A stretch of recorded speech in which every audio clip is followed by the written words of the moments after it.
Hello friends, एक बार फिर से आप सभी दोस्तों का टेक्निकल मंच के इस ऑनलाइन प्लेटफॉर्म पर हार्दिक स्वागत है। तो जैसे कि आप सभी को पता है, हरियाणा के अंदर अभी लेटेस्ट जो वैकेंसीज आने वाली है HVPNL, UHBVNL जो बिजली विभाग के जो डिपार्टमेंट है, अलग अलग पोस्ट पे, एलम पोस्ट पे, एसए की है, GSO, जेई लेवल तक की इसके अंदर वैकेंसीज आएगी। और राजस्थान के अंदर आप सभी को पता है टेक्निकल हेल्पर की जो वैकेंसीज आई हुई है, इसके लिए बच्चों ने क्या है, फॉर्म अप्लाई कर दिया है, अभी तक नहीं किया है, तो आप देरी ना करें। तो इन सभी एग्जाम को देखते हुए टेक्निकल मंच जो अपना यूट्यूब चैनल है, इस पर आपको ऑब्जेक्टिव टाइप की मैं आपको प्रैक्टिस करवा रहा हूं, ठीक है, जो कि आपके आगे आने वाले एग्जाम के लिए काफ़ी फायदेमंद साबित होंगे। और जो बच्चा अपने ऐप से जुड़ना चाहता है, KTP क्लासेस ऐप को जरूर डाउनलोड करें, ठीक है। और ये अपना टेलीग्राम चैनल है HSSC ALM 9, ठीक है ना, इसको भी आप ज्वाइन कर सकते हो। तो टाइम नहीं वेस्ट करते हैं, स्टार्ट करते हैं क्वेश्चन नंबर 1 से। ये सारे क्वेश्चंस आपके एग्ज़ाम को मद्देनज़र देखते हुए के सारे क्या अच्छे तरीके से तैयार किए गए हैं। और जिन बच्चों ने अभी तक पिछले वाली क्लास नहीं देखी है वो ज़रूर देखें, कम से कम ये मेरे हिसाब से 7वीं क्लास रहेगी, ठीक है। और काफ़ी सिलेक्टेड आपके लिए क्या है, सारे ऑब्जेक्टिव टाइप ये क्वेश्चंस हैं, ज़रूर इनको आप एक बार प्रैक्टिस ज़रूर करें। तो जलते हुए बल्ब का परिपथ होता है खुला परिपथ, बंद परिपथ, शॉर्ट परिपथ या फिर लघु परिपथ होगा। तो यहाँ पर आप सभी को पता है कि कोई भी हमारे पास डिवाइस है तो वो काम कब करेगा, जब सर्किट हमारे पास कंप्लीट होगा। कंप्लीट का मतलब क्लोज होगा, बंद होगा, ठीक है ना। तो इस क्वेश्चन का राइट आंसर कौन सा होगा, बंद परिपथ होगा, तभी बल्ब हमारे पास जलेगा। जलने का मतलब क्या होता है, इसके अंदर ऑन होना, ठीक है ना। यहाँ पर जलते हुए लिखा हुआ है, यहाँ पर क्या होता है, प्रकाश देना, बल्ब हमारे पास प्रकाश देगा, ठीक है, ये बात आप ध्यान रखना। और बंद अगर कोई परिपथ है, उसका आपको पूछ ले करंट की वैल्यू उसके अंदर क्या रहेगी हमारे पास, ठीक है, कोई लिमिट नहीं होती। और अगर आर की वैल्यू की बात करें, आर हमारे पास इसके अंदर क्या होता है, लो होता है, इसके अंदर हम हाई कर सकते हैं, ठीक है ना। करंट की वैल्यू क्या हो सकती है, हाई हो सकती है, ठीक है। चलिए चलते हैं नेक्स्ट। ये रहा ऑप्शन नंबर बी, इसका सही है। ओम का नियम लागू होता है, ठीक है ना। ओम का नियम जो है वो लागू होता है, ये 2 बार लिख दिया, कोई बात नहीं। तो ओम का नियम कौन से सर्किट में लागू होता है, DC पर होगा, AC पर है, या दोनों पर होता है, या फिर इनमें से कोई नहीं। और ये क्वेश्चन आपने देखा होगा, लगभग एग्जाम के अंदर पूछा जाता है, ठीक है। तो यहाँ पर राइट आंसर कौन सा होगा, ऑप्शन नंबर सी आप सभी को पता है। ओम का नियम जो है AC और DC दोनों सर्किट पर लागू होता है। काफ़ी बच्चों को डाउट रहता है कि AC पर लागू नहीं होता है, बिल्कुल AC पर लागू होता है ओम का नियम, ठीक है, ये आप ध्यान रखना। तो ओम का नियम काफ़ी इंपॉर्टेंट है।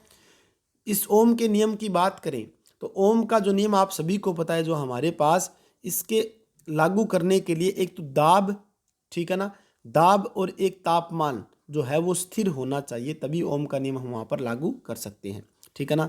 जितने भी हमारे पास सेमीकंडक्टर डिवाइस होते हैं, सेमीकंडक्टर युक्ति होती है, जो अर्धचालक युक्ति बोलते हैं, उनके अंदर ओम का नियम लागू नहीं होता, ठीक है ना, ये बात अलग से आप ध्यान रखें। चलिए, इसका ऑप्शन नंबर सी हो गया। कार्य करने की क्षमता को क्या कहते हैं, अच्छा क्वेश्चन है, बिल्कुल सिंपल सा है, आपने साइंस में पढ़ा होगा। कार्य करने की क्षमता को शक्ति कहते हैं, ऊर्जा कहेंगे, बल कहते हैं, या फिर उष्मा कहते हैं। तो इसका हमारे पास राइट आंसर कौन सा होगा, कार्य करने की क्षमता को हम क्या कहते हैं, ऊर्जा कहते हैं, ठीक है ना। और आप सभी को पता होगा, हमारे पास एक तो होती है ऊर्जा, एक होती है उष्मा, और एक होता है कार्य। इन तीनों की इकाई की बात करें, मान लीजिए एक हमारे पास क्या है, उष्मा, एक हमारे पास क्या है, ऊर्जा, एक हमारे पास क्या है, कार्य। इन तीनों की इकाई आप सभी को पता होनी चाहिए, जूल इन तीनों की इकाई होती है, ठीक है। तो कार्य करने की क्षमता को हम क्या कहते हैं, ऊर्जा कहते हैं। अगर यहाँ पर थोड़ा सा वो चेंज कर दे क्वेश्चन को, क्या लिखे, कार्य करने की दर लिख दे, फिर आप क्या बताओगे, इसका मुझे आंसर चाहिए कमेंट सेक्शन में, ठीक है ना। मैंने यहाँ पर आपको क्या पूछा है, कार्य करने की दर को क्या कहते हैं, ये आप कमेंट सेक्शन में बताओगे, ठीक है। वेट करता हूँ, काफ़ी जो बच्चे हैं वो क्लास को जरूर देखते हैं, ठीक है ना। और जो क्वेश्चन मैंने यहाँ पर आपको पूछा है वो आप कमेंट सेक्शन में जरूर आप अपनी राय दें। कोई क्वेश्चन आप मान लीजिए किसी कारणवश जल्दबाजी में कोई गलती हो जाती है किसी क्वेश्चन के अंदर, उसका आप सुझाव जरूर दें, ठीक है। और जो भी आपके माइंड में कोई चल रही है बातें भी, इसका ये आंसर होना चाहिए या फिर ये होना चाहिए, ठीक है ना, कमेंट सेक्शन में आप जरूर आप क्या है इस चीज़ का बताएं। ठीक है, चलते हैं नेक्स्ट। धारा का वह परिपथ जिसका प्रतिरोध शून्य या अत्यधिक निम्न हो। ठीक है, तो क्या पूछा गया, ध्यान से पढ़िए।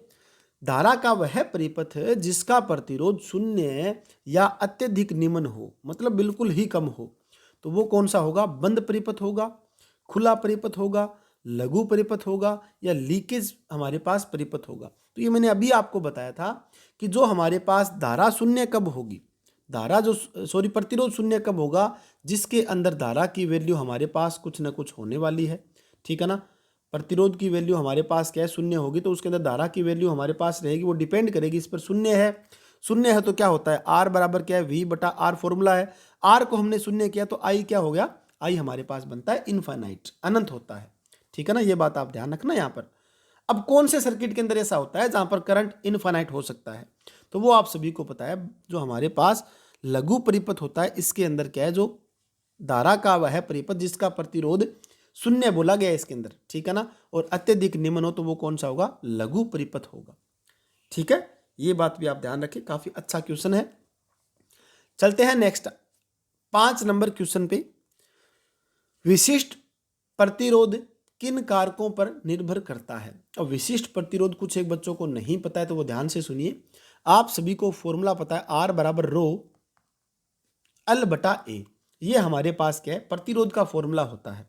ठीक है, यहां पर एल जो है लंबाई है, ए एरिया होता है, ये रो है, इसे बोलते हैं विशिष्ट प्रतिरोध। ठीक है ना, इसकी बात पूछी गई है तो किन कारकों पर निर्भर करता है? पदार्थ की लंबाई पर, पदार्थ के कटाक्ष क्षेत्रफल पर, पदार्थ की किस्म पर, उपरोक्त सभी में से।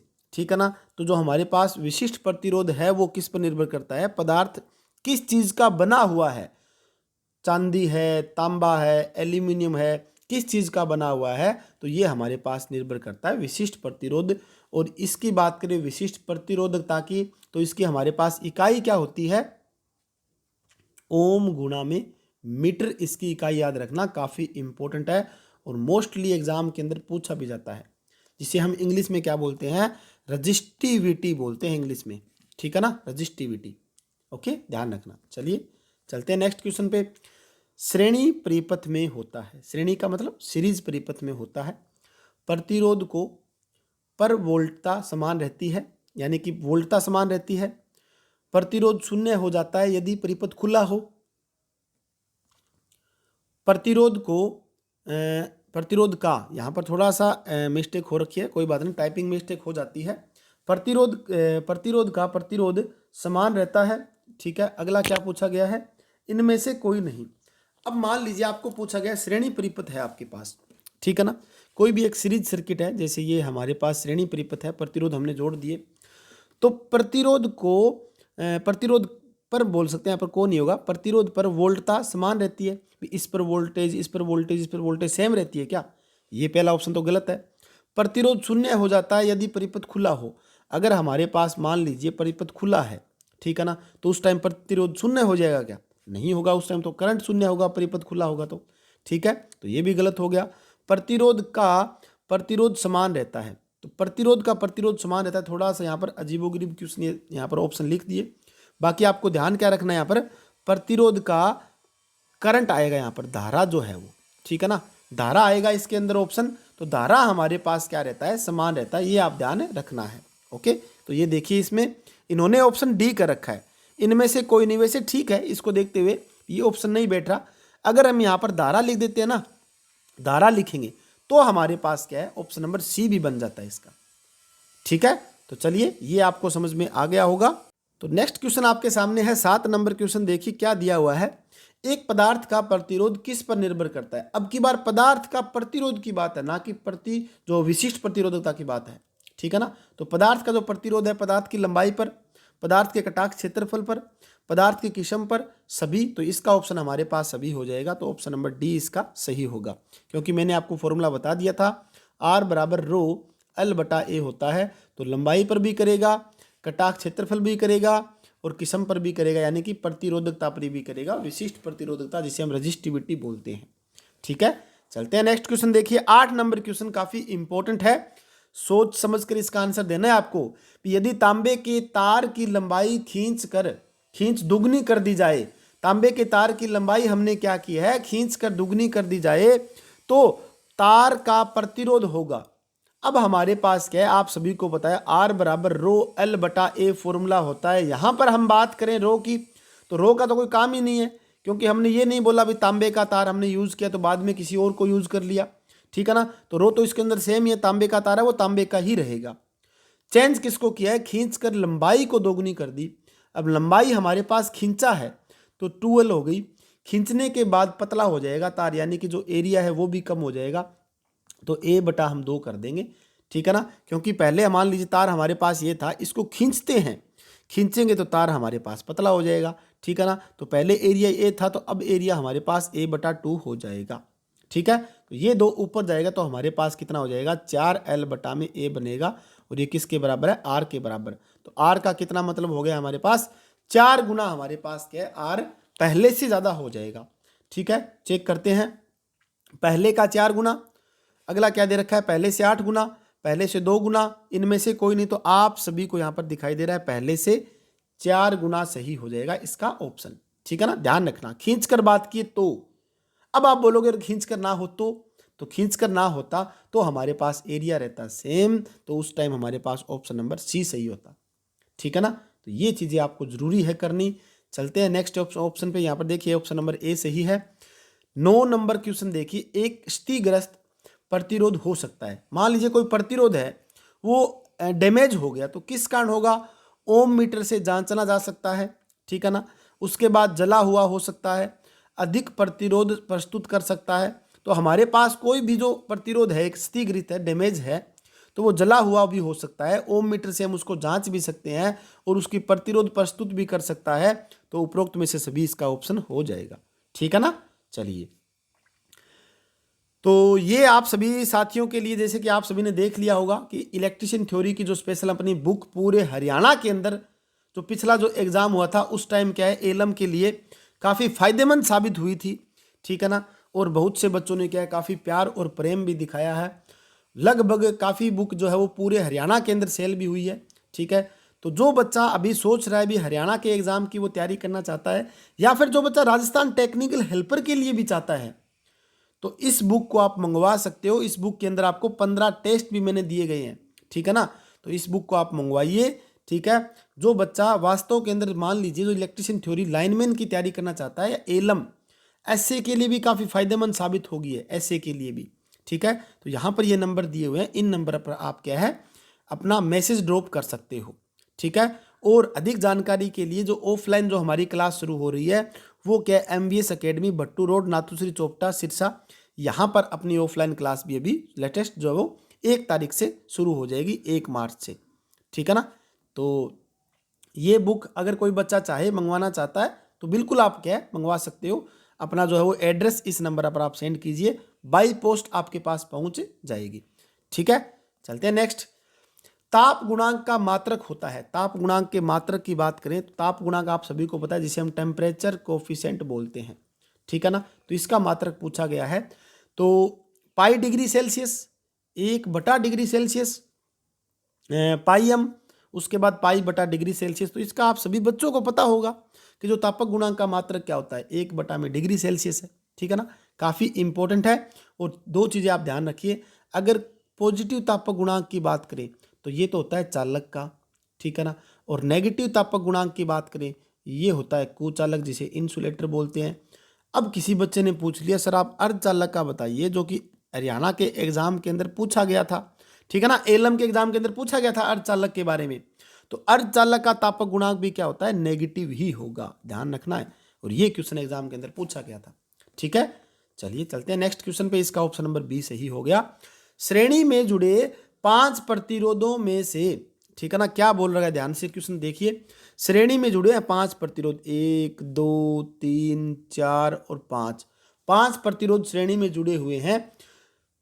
प्रत्येक प्रतिरोध 7 वोल्टेज ड्रॉप करता है। मान लीजिए 7 वोल्टेज ड्रॉप कर रहा है प्रत्येक प्रतिरोध, ठीक है ना। प्रत्येक प्रतिरोध 7 वोल्टेज ड्रॉप कर रहा है। तो आरोपित वोल्टेज का मान क्या होगा? बिल्कुल सिंपल क्वेश्चन है, आप सभी को मैंने बता दिया था। श्रेणी के अंदर धारा रहती है सेम, वोल्टेज रहती है अलग अलग, अलग अलग वोल्टेज होगी। टोटल वोल्टेज निकालने के लिए सभी वोल्टेज को हम जोड़ देते हैं। तो 7 एक वोल्टेज का है मान, तो 5 टोटल है, तो 7 5 कितना हो गया? 35। तो इसका मतलब हमारे पास 35 वोल्ट टोटल हो जाएगी। ठीक है, चलिए 6 वोल्ट, 30 वोल्ट, 35 वोल्ट और 1.4 वोल्ट, इसका ऑप्शन नंबर सी 35 वोल्ट हमारे पास क्या है? सही हो जाएगा। समझ में आ रहे होंगे, ठीक है ना? काफी अच्छे क्वेश्चन है ये सारे। ओम के नियमानुसार कौन सा कथन सही है?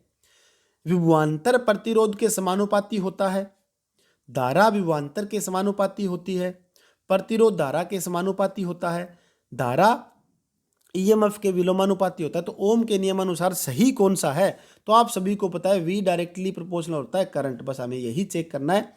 यहाँ पर कुछ एक बच्चों को अगर नहीं पता है विभवांतर क्या होता है, तो विभवांतर हमारे पास क्या होता है? वोल्टेज को ही बोलते हैं, ठीक है ना? वोल्टेज के इस फैमिली का पॉइंट है ये विभवांतर। तो क्या रहेगा? धारा विभवांतर की क्या रहती है? समानुपाती रहती है। ऑप्शन नंबर बी सही रहेगा, ठीक है ना? चलिए चलते हैं नेक्स्ट क्वेश्चन पे। किस पदार्थ में उच्च धारा प्रवाह की शर्त है? उच्च प्रतिरोध में, उच्च चालकता में, निम्न वोल्टता में, उपरोक्त सभी। अब कौन सा ऐसा जो हमारे पास पदार्थ है जो इसके अंदर उच्च धारा प्रवाह की शर्त है, जिसके अंदर क्या है? उच्च चालकता होगी, उसी के अंदर ज़्यादा हमारे पास धारा प्रवाहित होगी। अगर ज़्यादा हमारे पास क्या है? प्रतिरोध होगा, तो उसमें तो धारा प्रवाहित नहीं हो सकती, कम वोल्टेज पर भी नहीं होगी। तो इसका ऑप्शन नंबर क्या हो जाएगा? बी सही होगा। ठीक है, चलिए अगला क्वेश्चन दिया हुआ है 10 सेंटीमीटर लंबे तार का प्रतिरोध, ठीक है ना, 1 ओम है, इसका कटाक्ष क्षेत्रफल इतना है, तो इसकी प्रतिरोधकता होती होगी, ठीक है ना। आपको क्या पूछा गया है? आर बराबर रो एल बटा ए। यहां पर आपको पूछा गया है प्रतिरोधकता यानी रो निकालनी है। रो निकालने के लिए फॉर्मूला क्या होगा? देखिए, अब ए इस साइड जाएगा यानी कि आर गुणा में ए, एल नीचे आएगा यानी एल नीचे कर दिया, ठीक है ना। अब इसको आपको डिवाइड करना है, तो आर की वैल्यू कितनी है? आर हमारे पास है 1 ओम, ठीक है। ए की वैल्यू कितनी है? ए हमारे पास ये रहा 0.1 सेंटीमीटर है, ठीक है ना। उसके बाद अगला पॉइंट क्या दे रखा है? लंबाई कितनी है? 10 सेंटीमीटर है, तो 10 सेंटीमीटर हमने नीचे लिख दिया, ठीक है। यहाँ पर ये पॉइंट हटाएंगे तो एक पॉइंट नीचे और लगा देते हैं, तो ऑप्शन हमारे पास क्या होगा? 1/100 बन गया। अब 1/100 है, तो इसको हम क्या लिख सकते हैं? 10 की पावर -2 भी लिख सकते हैं, आपको पता हो तो, ठीक है ना। तो ये हमारे पास इसका आंसर रहेगा। वो देखते हैं आंसर किस हिसाब में दे रखे हैं ऑप्शन के अंदर। 0.01 ओम सेंटीमीटर, 1.01 ये, ठीक है, सी हो गया, ठीक है। तो मैंने आपको अभी क्या बताया ऑप्शन में? 1/100 हमारे पास आंसर था। तो अब हम क्या कर देंगे? 2 के बाद पॉइंट लगा देंगे, तो ये बन गया हमारे पास 0.1 सेंटीमीटर, ठीक है ना। तो ये भी कर सकते हैं, ऑप्शन नंबर ए सही होगा, ठीक है। तो इसको हम 10 की पावर -2 भी लिख सकते हैं अगर किसी बच्चे को नहीं पता हो तो, ठीक है ना। चलिए ये हो गया, इसका ऑप्शन नंबर ए सही है। प्रतिरोध मात्रक है, प्रतिरोध का मात्रक ओम, ओम मीटर, वोल्ट कोई नहीं, तो ये तो बिल्कुल सिंपल क्वेश्चन है, इसका ऑप्शन नंबर ए ओम हो जाएगा, ठीक है। प्रतिरोध का विलोम होता है, ये अच्छा क्वेश्चन है। प्रतिरोध का जो है विपरीत कौन सा होगा? विलोम।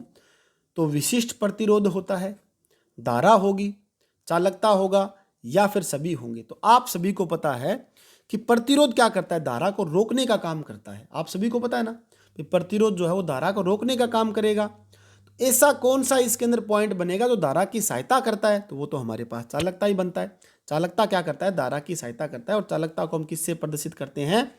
जी से लिखते हैं। और जी का फॉर्मूला 1/r है। तो ये देख लीजिए एक दूसरे के क्या है?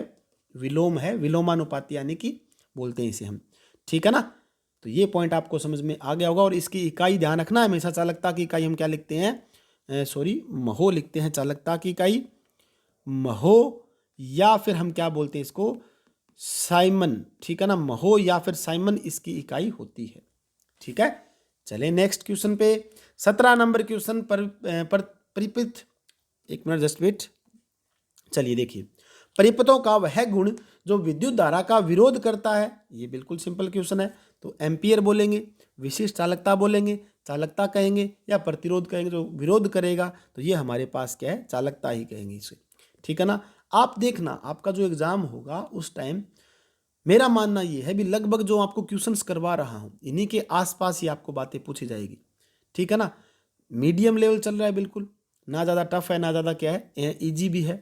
मिक्स क्वेश्चन सारे मैं आप सभी के लिए लेकर आ रहा हूँ, काफ़ी अच्छे हैं सारे ये। चलिए, तो इसका ऑप्शन नंबर डी हो गया। बल की सबसे छोटी इकाई पूछी गई है, जूल, न्यूटन, डाइन और इनमें से कोई नहीं। तो इसका हमारे पास क्या है, डाइन जो होती है बल की सबसे छोटी इकाई होती है। ठीक है ना, ये भी आपको ध्यान रखना है। बल को हम किस लिखते हैं, फोर्स, जो कि क्या होता है, मास गुणा में एक्सेलरेशन। द्रव्यमान गुणा में क्या होता है, त्वरण जिसे बोलते हैं। चलिए, एक मीट्रिक असौ शक्ति में कितने वाट होते हैं, ये अच्छा क्वेश्चन है। एक हमारे पास मीट्रिक असौ शक्ति में कितने वाट होते हैं, इसका ऑप्शन पहले ही दिख रहा है आपको, तो कोई बात नहीं। तो ये आप सभी को पता है। मीट्रिक की बात करें तो 735.5 होता है। अगर ब्रिटिश की बात करें, ठीक है ना, अगर हम ब्रिटिश की बात करें तो क्या होगा, 746.5 वाट होता है। सॉरी, 746 भी कर सकते हैं इसके अंदर। ठीक है, तो ये दोनों पॉइंट आपको ध्यान रखने, काफी अच्छे क्वेश्चन है आप सभी के लिए। अगला क्वेश्चन दिया हुआ है, किरचॉफ्स के प्रथम नियमान अनुसार चालकों की संधि पर धाराओं का बीजीय योग होगा। अब प्रथम नियम के अंदर क्या था, प्रथम नियम आपको देखते ये नाम आना चाहिए दिमाग में आपके, ये होगा KCL, किरचॉफ्स करंट लॉ। और किरचॉफ्स करंट लॉ के दो तीन नाम आप सुन लो। इसे हम नोड नियम भी बोलते हैं, ठीक है ना, इसे हम बिंदु नियम भी बोलते हैं। ये दो तीन नाम आप इसके अलग से याद रखो KCL के। ठीक है, तो किरचॉफ्स का जो प्रथम नियम है, इसके अनुसार चालकों की संधि पर धाराओं का बीजीय गणितीय योग शून्य होता है। ठीक है ना, ये आप ध्यान रखिए। तो आने वाली धाराएं और जाने वाली धाराओं का योग शून्य होता है, तो इसका ऑप्शन नंबर ए सही हो जाएगा। ठीक है, तो ये हो गए टोटल हमारे पास 20 क्वेश्चन, काफ़ी इंपॉर्टेंट है आप सभी के लिए। और ये रिजल्ट आप सभी बार बार भी देख ही रहे हो। ठीक है ना, जो सक्सेस है, जिन बच्चों ने यहाँ पर क्या है एग्ज़ाम जो क्वालिफाई किया है एलम का, ठीक है ना, उन बच्चों को क्या है ज़रूरी यहाँ पर क्या है काफ़ी अच्छा भी लगता है इस तरह से बार बार हम ये आपको क्या है दिखाते हैं। तो बाकी क्या है, इनकी अचीवमेंट है, बिल्कुल इनकी जो अचीवमेंट है इनको हमें ज़रूरी है दिखाना आप सभी बच्चों को, ताकि क्या है आपके अंदर भी थोड़ा सा मोटिवेशन भावनाएं बने। तो क्या है आप भी तैयारी के लिए क्या है थोड़ा सा अच्छी तरह से जागरूक हो जाओ। तो मेरा मानना यही है कि आप क्या है इन बच्चों को देखकर थोड़ा सा मोटिव जरूर हो कि आपको भी क्या है अच्छे तरीके से तैयारी करनी चाहिए, ताकि आपका भी क्या है हरियाणा के अंदर है या फिर राजस्थान के अंदर है जो एग्ज़ाम है वो क्वालिफाई हो जाए और सिलेक्शन लिस्ट के अंदर आपका नाम आए। ठीक है ना, तो चलिए आज के लिए इतना ही, मिलते हैं next. Thank you very much.